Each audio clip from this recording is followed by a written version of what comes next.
End of topicals. We're now going to start with the Prime Minister's questions. And we have question 1 from Gareth Davies. Gareth Davies. Number 1, please, Mr. Speaker. Prime Minister. Mr. Speaker, this morning I had meetings with ministerial colleagues and others in addition to my duties in this House. I shall have further such meetings later today. Gareth Davies.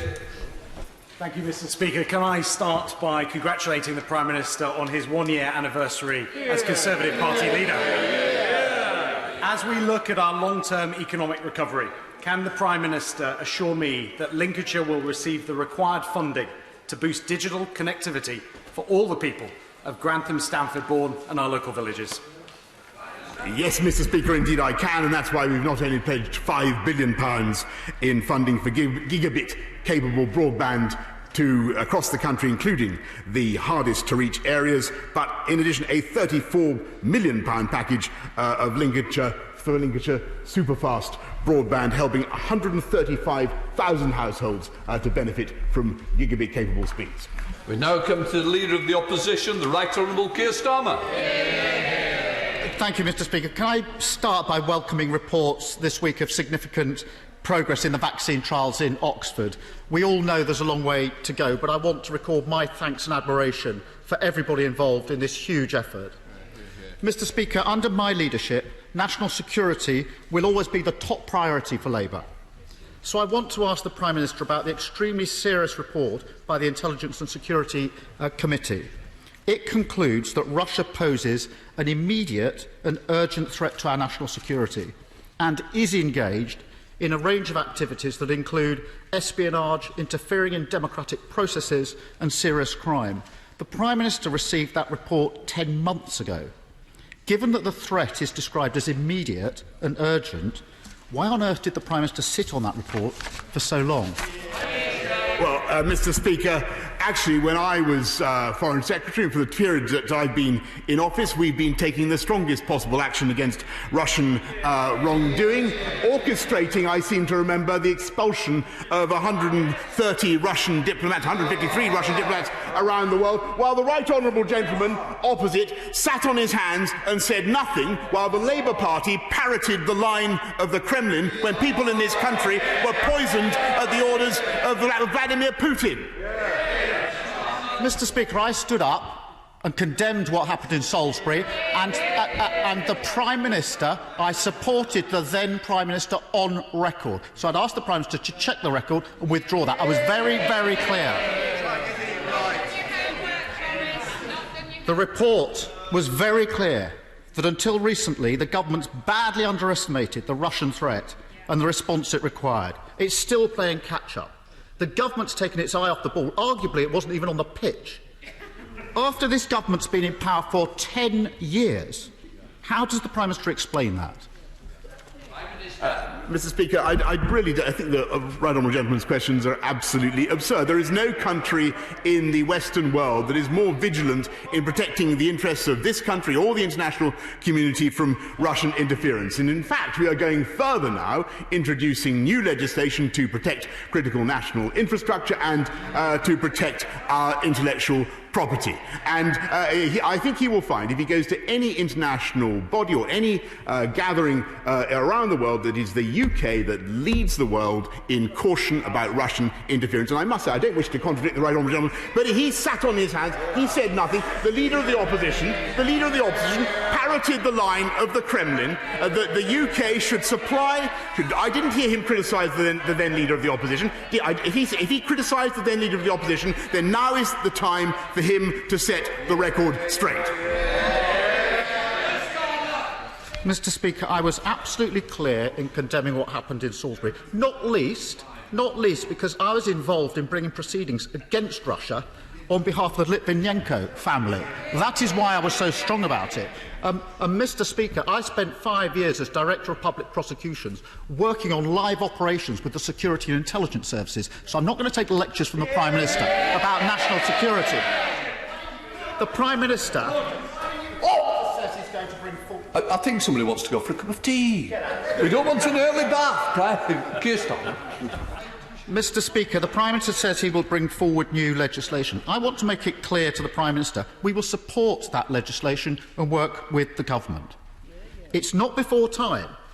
18 months ago, the Prime Minister says the government's vigilant. 18 months ago, the Home Secretary said we don't have all the powers yet to tackle the Russian threat. And he said the Official Secrets Act are completely out of date. Other legislation has been passed in that 18-month period. This is about national security. Why has the government delayed so long in bringing forward this legislation?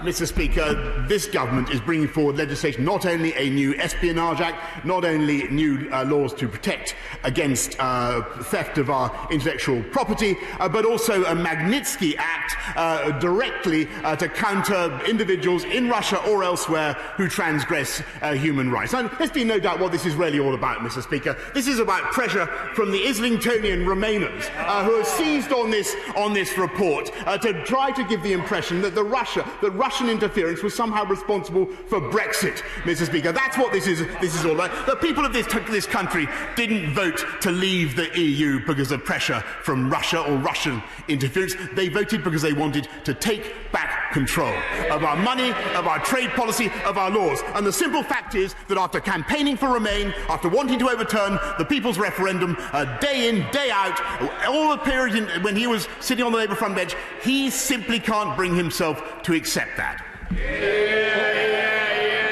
Can I just gently say to the Prime Minister, as I did last time, he may have to go to Specsavers. The chair is this way, not that way. If you can address me, it would be a lot better. Keir Starmer. Mr Speaker, I see the Prime Minister's already on his pre-prepared lines. This is a serious question of national security. The Prime Minister sat on this report for 10 months and failed to plug a gap in our law on national security for a year and a half. Mr Speaker, one of the starkest conclusions in the report is that the UK is clearly a target for Russian disinformation campaigns. The report also highlights that this is being met with a fragmented response across Whitehall and across the government. The report refers to this as a hot potato, with no one organisation recognising itself as having the overall lead. That's a serious gap in our defences. This is not about powers, it's about responsibility, Prime Minister. So how is the Prime Minister going to address that gap and make sure the UK meets this threat with the joined-up, robust response it deserves? Mr Speaker, there is no other government in the world that takes some more robust steps to protect our democracy, to protect our critical national infrastructure and to protect our intellectual property, as I have said, from interference by Russia or by anyone else. And frankly, I think that everybody understands that these criticisms are motivated by a desire to undermine the referendum on the European Union, that membership of the European Union that took place in 2016, the result of which he simply cannot bring himself to accept. A serious gap in our Official Secrets Act, laying bare for 18 months, and that's all the Prime Minister has to say about it. One way the government can seek to clamp down on Russian influence is to prevent the spread of Kremlin-backed disinformation. Obviously, social media companies have a big role to play, but the report also highlights serious distortions in the coverage provided by Russian state-owned international broadcasters such as Russia Today. The High Court has ruled that Russia Today broadcasts pose actual and potential harm. Does the Prime Minister agree with me that it's time to look again at the licensing for Russia Today to operate in the UK? Mr. Speaker, I think this would come more credibly from the Leader of the Opposition had he called out the former Leader of the Opposition when he took money for appearing on Russia Today. I mean, Mr. Speaker, he protested neither against the former Leader of the Opposition's stance on Salisbury, nor against his willingness to take money from Russia Today. He flip-flops from day to day, Mr. Speaker. One day he's in favour of staying in the EU, the next day he's willing to accept Brexit. Mr. Speaker, the Leader of the Opposition has more flip-flops than Bournemouth Beach. Flip-flops. Alexander Stafford. Thank you, Mr. Speaker. Last week, the party opposite bravely abstained on a vote that attempted to tie us into the EU indefinitely, further highlighting the increasing detachment of Labour from the old heartlands like Rother Valley. Can my right honourable friend, the Prime Minister, confirm that we on this side of the House remain fully committed to delivering our promises to the British people and to restoring our full economic independence on the 1st of January, so the people of Thurcroft, Maltby, Diddington and across Rother Valley get the Brexit bonanza and level up that we so deserve? Mr. Speaker, I certainly can give my honourable friend that assurance. That's what the people voted for, and that's what we will deliver. Bring Keir Starmer back for one more question. Keir Starmer. Mr. Speaker, pre-prepared gags on flip-flops. This is the former columnist who wrote 2 versions of every article ever published.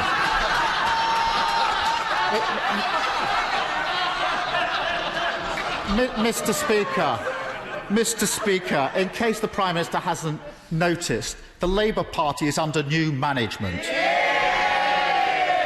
And no front bencher of this party has appeared on Russia Today since I've been leading this party. Finally, Mr. Speaker, I want to ask the Prime Minister about the appalling persecution of the Uyghur Muslims in China. We've all seen the footage of the Uyghurs being herded onto trains and heard the heartbreaking stories of forced sterilisation, murder and imprisonment. We support the Foreign Secretary, the Prime Minister and the Government in their strong and clear condemnation of China for this in recent weeks. What further steps will the Prime Minister take, and in particular will he consider targeted sanctions against those responsible, and will he lead a concerted diplomatic action with our international partners to make clear that this simply cannot be allowed to stand in the 21st century? Mr. Speaker, that's why the Foreign Secretary only this week condemned the treatment of the Uyghurs, and that's why this government, for the first time, has brought in targeted sanctions against those who abuse human rights in the form of the Magnitsky Act. And I'm delighted he now supports the government. But last week, of course, he didn't support the government, Mr. Speaker. I'm glad he's with us this week. I don't know how many more questions he's got, Mr. Speaker, since you allow him to come back and ask throughout this session. We've been getting on consistently with delivering on our agenda. A year ago, Mr. Speaker, this was a leader of the opposition who was supporting an anti-Semitism condoning Labour, a government that wanted to repeal Brexit. I represent a government that was getting on with delivering on the people's priorities. 40 new hospitals, Mr. Speaker, 20,000 more police, 50,000 more nurses, and by the way, we've already recruited 12,000 more nurses and 6,000 more doctors and 4,000 more police. We are delivering on the people's priorities. We are the people's government, and by the way, we're the government that supports the workers of this country as well, with the biggest ever increase in the living wage. We're heading up to Scotland to visit the SNP leader, Ian Blackford. Ian Blackford. Thank you, Mr. Speaker. Yesterday, the Tory party held a political cabinet with the Prime Minister in a panic about the majority and increasing support for Scottish independence. Apparently, Mr. Speaker, their great strategy amounts to more UK cabinet ministers coming to Scotland. Can I tell the Prime Minister, the more Scotland sees of this UK government, the more convinced they are the need for Scotland's independence. A far better plan for the Tories would be to listen to the will of the Scottish people. So, before his visit tomorrow, will the Prime Minister call a halt to his government's full frontal attack on devolution? Mr. Speaker, I really don't know what the right honourable gentleman is talking about. So the only bill I can think of that's before the House, or will be coming before the House, and that I know enjoys cross-party support, is the UK Internal Market Bill. And although that is a massively devolutionary bill, Mr. Speaker, which gives huge powers straight back from Brussels to Scotland, its principal purpose is to protect jobs and protect growth throughout the entire United Kingdom, to stop pointless barriers of trade between all four parts of our country, and anybody sensible, Mr. Speaker, would support it. Yeah. Ian Blackford. Anybody sensible, Mr. Speaker, would realise from that answer that the Prime Minister simply does not get Scotland. In 2014, the people of Scotland were promised devolution max, near federalism, the most powerful devolved parliament in the world. Instead, we got a Tory trade bill that threatens our NHS, an immigration bill that will devastate our economy, a power grab that will dismantle devolution. Scotland's powers grabbed by Westminster, workers' rights attacked, the rate clause in the bedroom tax, our NHS up for sale. The overwhelming majority in Scotland's parliaments, its MPs and its people oppose all these measures. How can the Prime Minister claim that this is a union of equal partners when these damaging policies will all be imposed upon Scotland against its will? Minister. I mean, I really hesitate to accuse the right honourable gentleman of failing to listen to my last answer, but it's very clear that the UK internal market bill is massively devolutionary, Mr. Speaker. But that is not its. That is 70 powers passed from Brussels to Scotland. I think it's quite incredible. Of course, its purpose is very sensible, which is to protect jobs and growth throughout the entire UK. But just on a political level, it seems bizarre to me that the Scottish Nationalist Party actually want to reverse that process, hand those powers back to unelected and unaccountable bureaucrats in Brussels. Is that really the policy? I don't think it's sensible. Tom Randall. Thank you, Mr. Speaker. I welcome the Health Secretary's call for a review into the reporting of coronavirus deaths. I raised this point recently with a national statistician at a PACAC Select Committee evidence session, and he said that the numbers themselves would not change the policy, but would my right honourable friend agree that true numbers will help improve confidence in the policy? And as the Royal College of Pathologists have pointed out, failing to determine the difference between dying of and with COVID-19 is key to understanding giving better information and key to understanding this disease. My honourable friend makes an extremely important point, and as I've said repeatedly at this dispatch box, Mr. Speaker, it is very important that we wait until the conclusion of this epidemic and have a proper statistical assessment of where we are, and that, I think, is the course I would recommend to him. Ben Bradshaw. Mr. Speaker, I was the first member of this House to raise concerns about Russian interference in our democracy 4 years ago. By blocking the publication of the Russia report before the election on the grounds that the ISC committee has said was spurious, and then trying to fix the committee, isn't it abundantly clear that this Prime Minister has knowingly and repeatedly put his own personal and party interests before the national security of our country?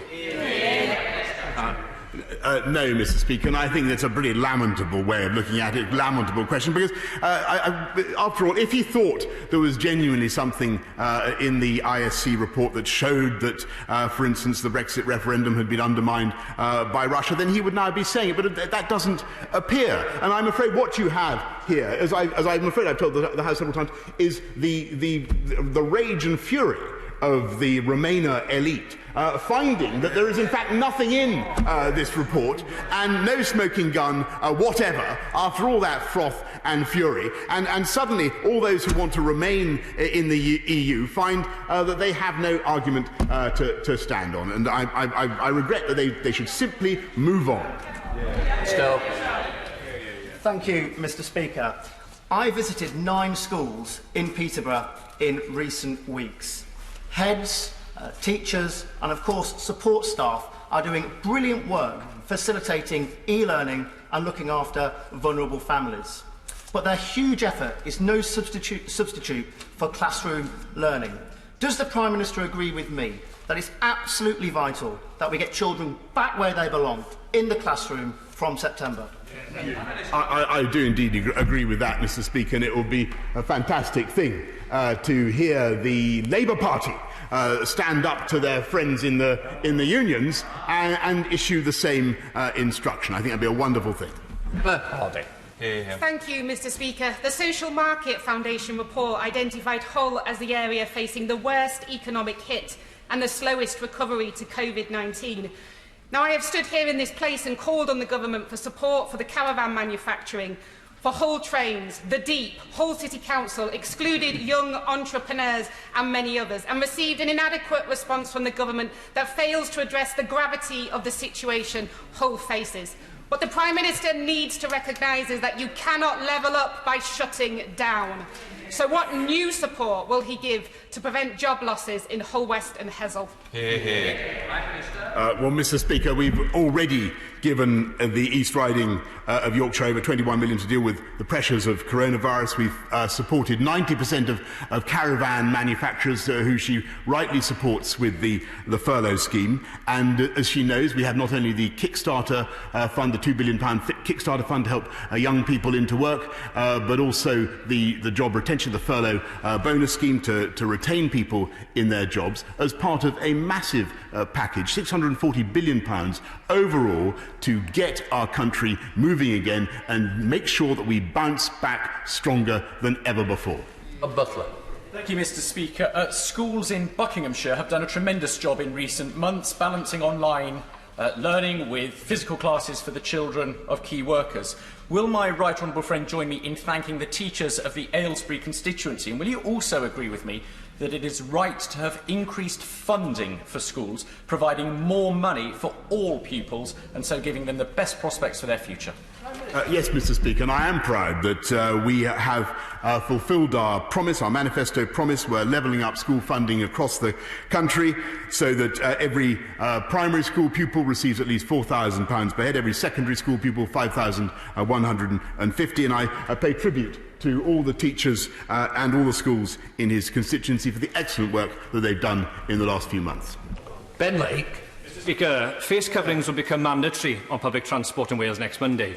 Now, a zero VAT rating has been applied to most PPE since the 1st of May, but at present it does not apply to non-medical face coverings. Will the Prime Minister therefore extend the zero rating to these items so that members of the public, especially those on low incomes, are not financially penalised for following the rules? Well, Mr. Speaker, as the honourable gentleman knows, and I thank him very much for his question, we have removed VAT from all PPE, including VAT on face masks that, as everybody knows, can protect from infection. And that removed the burden of VAT in care homes, NHS trusts and for key workers. For homemade face masks, those which meet the PHE guidance will be covered and will continue to be covered by the zero rate. But I'm happy to ask the relevant minister to write to him to clarify the entire position. Liam Mellon.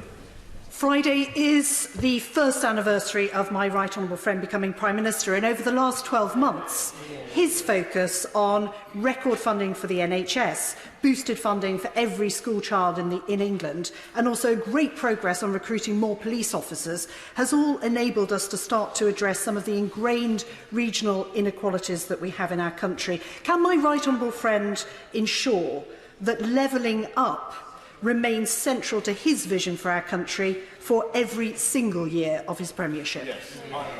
I thank my right honourable friend, and I can absolutely give her that guarantee that in the current circumstances, now is the time to double down on levelling up, Mr. Speaker, and that's what we're going to do, and that's why we're rolling out a colossal programme of investment in infrastructure, massive investments in our public services, and fantastic new technology, because that is the way to give every part of our country the opportunity to realise its potential. Robinson.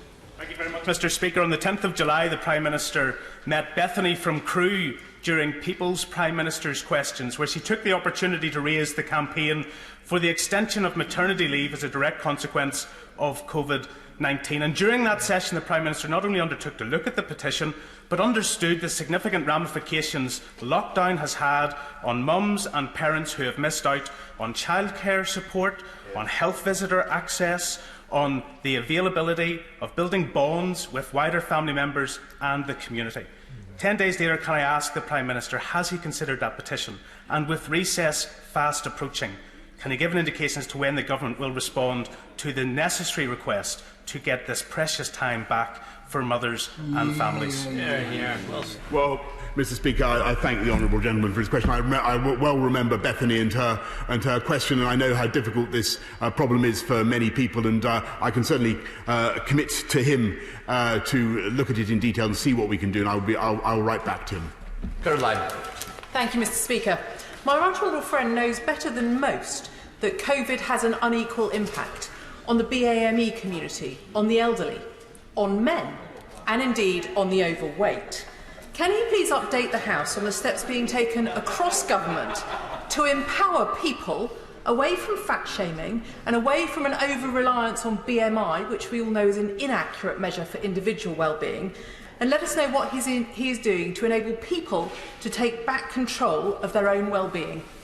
Well, I thank my right honourable friend for the extreme tact with which she expressed her question, and but she makes a very important point, because I'm afraid that there are significant comorbidities associated with COVID, and we do need, as a country, to address obesity and the sad fact that we are, I'm afraid, Mr. Speaker, considerably fatter than most other European nations, apart from the Maltese, as far as I can tell. And we will be announcing a strategy to help. No disrespect to Malta, Mr. Speaker, that's what the statistics told me. We will be bringing forward a strategy which I hope will conform with my right honourable friend's strictures. Clive Betts. Thank you, Mr. Speaker. I don't know whether the Prime Minister's had a chance yet to read the report commissioned by the Ministry of Housing, Community and Local Government into the standard of homes delivered under permitted development. That report found properties with no windows, that 3/4 of the properties didn't meet the national space standards, and I quote from the report, studio flats of just 16 square metres were found in a number of different PD schemes. To put it in context for the Prime Minister, 16 square metres is just about the size of the base of the ministerial limousine which he gets driven around in each day. Will the Prime Minister now change the rules and ensure that in future we never again allow properties to be built, slums to be built, where people are asked to live in a space which is as small as his ministerial car? Well, Mr. Speaker, I was proud when I was Mayor of London to change the London plan so as to ensure that we went for Parker Morris plus 10 for our space standards, and we will ensure that we not only build back better, that we build back more beautifully, but that we also give people the space they need to live and grow in the homes that we will build. Thank you, Mr. Speaker. As the Prime Minister takes a well-earned staycation, will my right honourable friend mind if I suggest some holiday reading? How Innovation Works by Matt Ridley will give new ideas how we recover from COVID. The Happiness of Blonde People by my dear friend Elif Shafak, who writes about our stories of immigration and the fragility of belonging. And finally, as the MP for the 100-acre wood, it's never too early to read Winnie the Pooh to Wilfred. And as Pooh said, you are braver than you believe, stronger than you seem, and smarter than you think. Sage advice for children everywhere from Wilden. Well, I think that's wonderful advice from my right honourable friend, which I will take to heart, and I look forward to joining her for a game of poo sticks in the 100-acre wood. And wouldn't it be a wonderful thing, Mr. Speaker, if the party opposite abandoned the spirit of Eeyore that currently seems to envelop them? Rachel Hopkins. Thank you, Mr. Speaker. Tonight I will be supporting Luton Town FC, who are fighting for their life in the Championship. Although businesses across Luton South are doing the same. If Luton needs to go back into lockdown, will the government introduce targeted financial support so local people can afford to adhere to health guidance? Yes, indeed, Mr. Speaker, and I thank the local authorities in Luton. The people of Luton are obviously working very hard to ensure that they contain the epidemic in Luton, as local authorities are doing around the country. We are supporting them, as she knows, with £3.7 billion of investment, as well as the £600 million for the infection fund, and further funds, £300 million to support local track and trace. But if local communities do have to go back into lockdown, we will take steps to support them as well. Gagan Mahindra. Thank you, Mr. Speaker. I am wholeheartedly in support of this government's plans to level up our country and build. Many of my constituents are concerned, however, about a proposed housing development in Chorley Wood. Whilst it is important that we build more affordable homes, this cannot come at the expense of our beautiful countryside. Can the Prime Minister tell me how the government will balance the obligations local authorities have to build housing under local plans with protection for the Greenbelt. Of course, Mr. Speaker, and I thank my honourable friend very much for his question, because it allows me to point out that there is massive opportunity to build back better on brownfield sites. And that is what we should prioritise, and that is certainly what we will be telling local authorities. Let's head to Scotland to the Deputy SNP leader, who is audio only. Kirstin Oswald. Thank you, Mr. Speaker. Parliament will return after the summer recess to what manufacturing group Make UK describe as a jobs bloodbath because the Chancellor is ending the furlough scheme. We can see the impact on jobs and livelihoods coming over the horizon because of that furlough cliff edge. Mr. Speaker, a meal deal doesn't cut it. What will the Prime Minister do to support strategic sectors and prevent unemployment reaching 1980s levels? Well, Mr. Speaker, what we are doing already is, she knows about the job retention scheme, the bonus to employers to keep furloughed workers on of £1,000. She knows about the £2 billion Kickstarter fund that we've instituted, these programs, the Eat Out, Help Out programme, the VAT cut, many other things that we've done, on top of the £160 billion we've invested in incomes and in jobs and livelihoods throughout this crisis. But of course, Mr. Speaker, we will continue to do more as the economic ramifications of COVID unfold. And of course, we are preparing for that. And we will make sure we can't, as the Chancellor has said, we can't protect every job. We must be clear with the country. We can't protect every job, but no one will be left without hope, no one will be left without opportunity, and this country will bounce back stronger than ever before. Thank you, Mr. Speaker. St Mawes in my constituency was recently placed first in Which's survey of the best coastal destinations in the UK. Falmouth, a coastal town, constantly punches above its weight with very little. Can my right honourable friend confirm that the government is looking at further financial measures to help the coastal towns that have been hardest hit in their time of need? Prime Minister. Yes, indeed I can, Mr. Speaker. I thank my honourable friend, and I can tell her that we're funding 178 projects throughout England through the £180 million Coastal Communities Fund, and Truro will receive at least £500,000 from the Towns Fund this year to support the High Street and local community.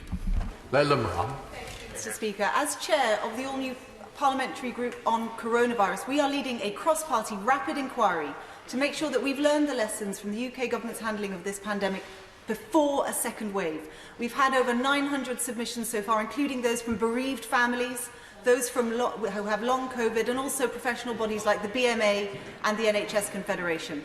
We will be releasing recommendations as we go throughout recess. I simply ask, would the Prime Minister take these recommendations seriously with the view to acting on them when we come back in September?